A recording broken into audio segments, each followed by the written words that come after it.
está em curso uma ascensão do movimento dos trabalhadores e trabalhadoras do movimento social brasileiro. E aí ontem, nós comemoramos aqui e muito, a vitória da frente liderada pelos povos indígenas do Pará, que contou com a participação dos quilombolas, com a participação dos ribeirinhos, com a participação dos trabalhadores rurais e com a participação dos trabalhadores das cidades, sobretudo os trabalhadores da educação estadual do Pará, que entraram em greve em apoio à luta dos indígenas e dos estudantes, que derrotou o governo Helder Barbalho,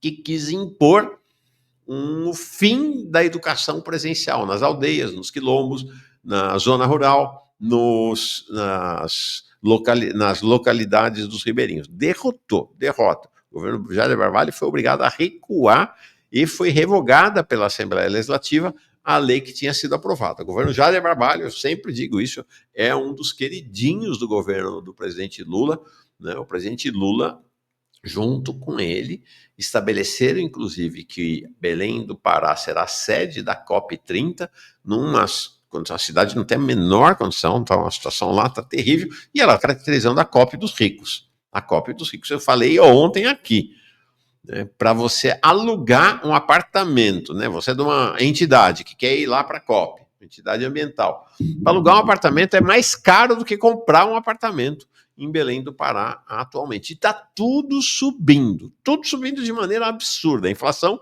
em Belém do Pará é um negócio impressionante por conta da COP numa cidade que não tem condição, né? Não tem condição, não tem tamanho, não tem instalações, não tem hotéis, não tem pousadas suficientes para receber a COP30, que vai ser uma farra das petroleiras, né? Do governo Lula, que quer liquidar com a margem equatorial e com a Amazônia, e das petroleiras, né, associadas a este projeto. Então, o governo Helder Barbalho foi derrotado agora pela segunda vez. Ontem nós demos com grande destaque aqui a luta iniciada no domingo pelos quilombolas da ilha de Marajó, tá? Sobretudo ali da cidade de Salvaterra, contra o reajuste absurdo no preço da balsa que faz o caminho entre dois núcleos ali da ilha de Marajó, Cachoeira do Arari e Salvaterra, né?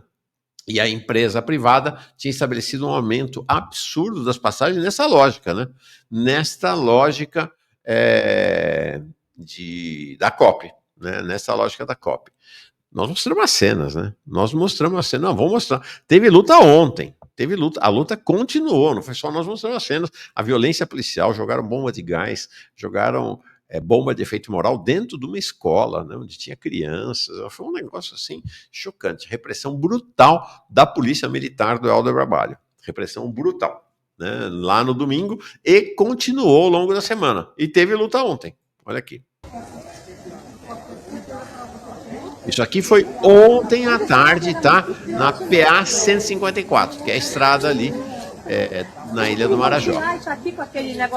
Bloqueio de estrada. Vocês estão vendo ali os quilombolas, lá no fundo os caminhões, não passava nada. Durante a tarde, mobilização intensa dos quilombolas e do povo da Ilha do Marajó. Muito forte, muito forte. A mobilização foi tamanha que Helder teve que recuar de novo.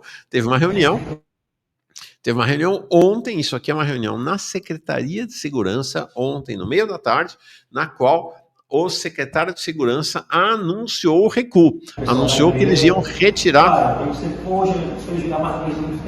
Aí, onde ele anunciou que ia mandar tirar a PM da Ilha do Marajó. Isto foi ao longo da tarde e da noite, tá? Ao longo da tarde e da noite. E aí, mas a luta prosseguiu. A luta prosseguiu e aqui tem um ensinamento dos povos indígenas e dos quilombolas para as lutas populares e dos trabalhadores e trabalhadoras do Brasil. Que ensinamento é esse? Não se baixa a guarda até que a vitória seja, de fato, chancelada, seja definitiva. Não se baixa. Existe uma tendência de conciliação em parte dos movimentos dos trabalhadores e sociais que, assim, sentou para negociar, já para. Não, lá não tem isso, não. Lá não tem isso, não. Enquanto, olha só, eu achei espantosa a coragem dos indígenas. Foi feito o acordo lá no palácio com o Helder Barbalho, ele assinou o envio da mensagem para a revogação da lei que tirava que voltava atrás nessa história de tirar os professores no ensino presencial, nas aldeias, quilombos, na área rural, né, e nas regiões ribeirinhas. Ele assinou. Normalmente, fiquei espantado. Normalmente, o que se faria? Bom, ele assinou, Vitória desmobiliza. Os indígenas disseram, não, a gente não sai daqui. Eles estavam ocupando a Secretaria da Educação enquanto a lei não for votada na Assembleia Legislativa. E não apenas votada, enquanto ela não for votada e sancionada pelo governador Helder Barbalho, que foi o que aconteceu. Os indígenas só saíram da Secretaria Municipal depois que a lei foi aprovada, né, a lei que revogou a lei anterior, né, a revogação da lei foi votada na Assembleia, e que o Helder Barbalho sancionou, assinou a lei. A mesma coisa, a mesma coisa. A mesma coisa. O Rabbit dizendo, cuidado com esses discursos sudestinos. Espera, vamos fazer uma pausa aqui, ó. Não tem nada de discurso sudestino, tá, Helder? Não estou falando que Belém é uma favela, não é nada disso. Não é nada disso, não, tá? A questão não é a pobreza em Belém, a questão é o tamanho de Belém, né? Não é favela, não tem nada a ver com favela. Não tem nada a ver, Rabbit. Tá, está nos confundindo aqui. O problema é que Belém é isso. Sabe quantos habitantes tem Belém? Você, pelo jeito, é de Belém. Você sabe quantos habitantes tem. Belém tem 1,5 milhão de habitantes. Não tem tamanho para sediar um evento desse. É evidente que não tem tamanho. Não é que os preços lá estão porque é favela, porque não tem tamanho. Simplesmente não tem dimensão para sediar um encontro desse. Então não tem nada a ver com essa história, não, tá, Rabbit? Nada a ver. Então, os quilombolas nos ensinam a mesma lição dos indígenas. Vocês viram? Rolou a reunião lá. Rolou o recuo do governo. Mas o que eles disseram? Não, a mobilização não acaba enquanto não for revogado o aumento das passagens. Então, ontem à noite, ainda estava tendo uma mobilização enorme. Então, essa mobilização, porque a PM ainda estava ali nas imediações de Salvaterra. E um bloqueio, barricadas dos quilombolas para impedir a chegada da PM na cidade. Aí é ontem à noite, tá?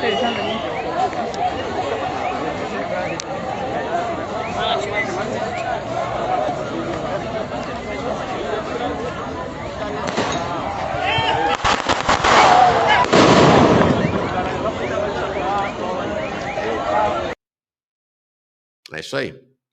Não é? Impressionante.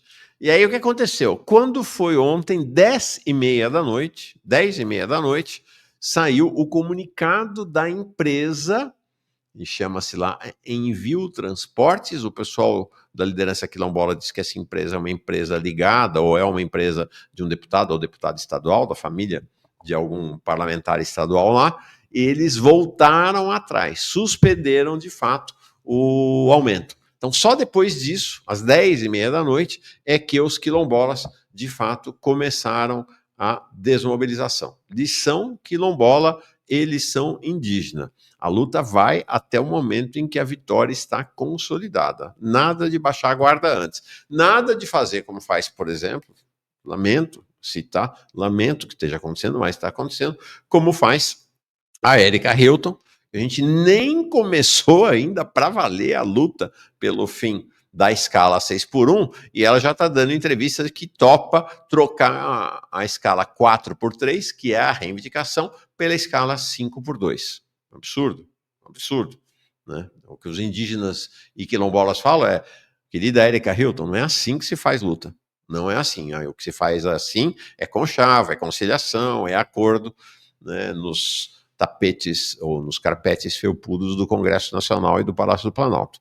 Tá? Por sinal, o mestre Ricardo Antunes, maior especialista em relações do trabalho no Brasil, teve aqui e falou, gente, isso é um absurdo. E ele que é do PSOL, hein? Ele que é do PSOL.